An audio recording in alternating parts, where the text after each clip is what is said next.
हरे कृष्ण राधे राधे। आप सभी भाई बहन को फागुन मंगलवार की ढेर सारी शुभकामनाएं। आपके ऊपर हनुमान जी की कृपा सदैव बनी रहे, घर में सुख शांति समृद्धि हो। आज आपको इस छोटे से वीडियो के माध्यम से हनुमान जी की पावन पवित्र कथा सुनाने जा रही हूँ। जो भी इस पावन पवित्र कथा को सुनते हैं उनकी सभी मनोकामना पूरी हो जाती हैं। कथा सुनने से पहले कमेंट में आप जय श्री हनुमान जरूर लिखें या जय राम जरूर लिखिएगा। मंगलवार व्रत की कथा इस प्रकार से है। ऋषि नगर में केशव दत्त ब्राह्मण अपनी पत्नी अंजनी के साथ रहता था। केशव दत्त के घर में धन संपत्ति की कोई कमी नहीं थी। नगर में सभी केशव दत्त का सम्मान करते थे, लेकिन केशव दत्त संतान नहीं होने से बहुत चिंतित रहता था। दोनों पति पत्नी प्रति मंगलवार को मंदिर में जाकर हनुमान जी की पूजा करते थे। विधिवत मंगलवार का व्रत करते हुए कई वर्ष बीत गए। ब्राह्मण बहुत निराश हो गया, लेकिन उसने व्रत करना नहीं छोड़ा।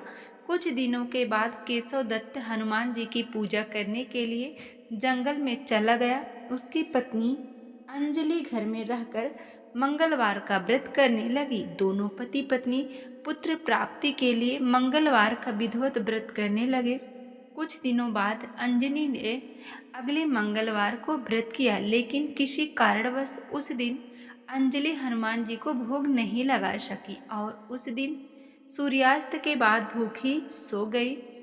अगले मंगलवार को हनुमान जी को भोग लगाए बिना उसने भोजन नहीं करने का प्रण कर लिया था। 6 दिन तक अंजलि भूखी प्यासी रही। 7वें दिन मंगलवार को अंजलि ने हनुमान जी की पूजा की, लेकिन तभी भूख प्यास के कारण अंजलि बेहोश हो गई। हनुमान जी ने उसे स्वप्न में दर्शन देते हुए कहा, उठो पुत्री, मैं तुम्हारे पूजा पाठ से बहुत प्रसन्न हूँ।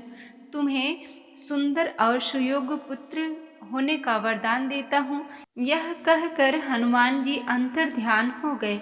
तत्काल अंजलि ने उठकर हनुमान जी को भोग लगाया और स्वयं भोजन किया। हनुमान जी की अनुकंपा से अंजलि ने एक सुंदर शिशु को जन्म दिया। मंगलवार को जन्म लेने के कारण उस बच्चे का नाम मंगल प्रसाद रखा गया। कुछ दिन बाद अंजलि का पति केशव दत्त भी घर लौट आया। उसने मंगल को देखा तो अंजलि से पूछा, यह सुंदर बच्चा किसका है? अंजलि ने खुश होते हुए हनुमान जी के दर्शन देने और पुत्र प्राप्त होने का वरदान देने की सारी कथा सुना दी। केशव दत्त को उसकी बातों पर विश्वास नहीं हुआ। उसके मन में पता नहीं कैसे यह कुलसित विचार आ गया कि अंजलि ने उसके साथ विश्वासघात किया है। अपने पापों को छिपाने के लिए अंजलि झूठ बोल रही है। केशव दत्त ने उस बच्चे को मार डालने की योजना बनाई। एक दिन केशव दत्त स्नान के लिए कुएं पर गया। मंगल भी उसके साथ गया था। केशव दत्त ने मौका देखकर मंगल को कुएं में फेंक दिया और घर आकर बहाना बना दिया कि मंगल तो कुएं पर मेरे पास पहुंचा ही नहीं। केशव दत्त के इतने कहने के ठीक बाद मंगल दौड़ता हुआ घर लौट आया। केशव दत्त मंगल को देखकर बुरी तरह हैरान हो उठा। उसी रात हनुमान जी ने केशव दत्त को स्वप्न में दर्शन देते हुए कहा, तुम दोनों के मंगल के व्रत करने से प्रसन्न होकर पुत्र जन्म का वर मैंने दिया था, फिर तुम अपनी पत्नी को उल्टा क्यों समझते हो? उसी समय केशव दत्त ने अंजलि को जगाकर उससे क्षमा मांगते हुए स्वप्न में हनुमान जी के दर्शन देने की सारी कहानी सुनाई। केशव दत्त ने अपने बेटे को हृदय से लगाकर बहुत प्यार किया।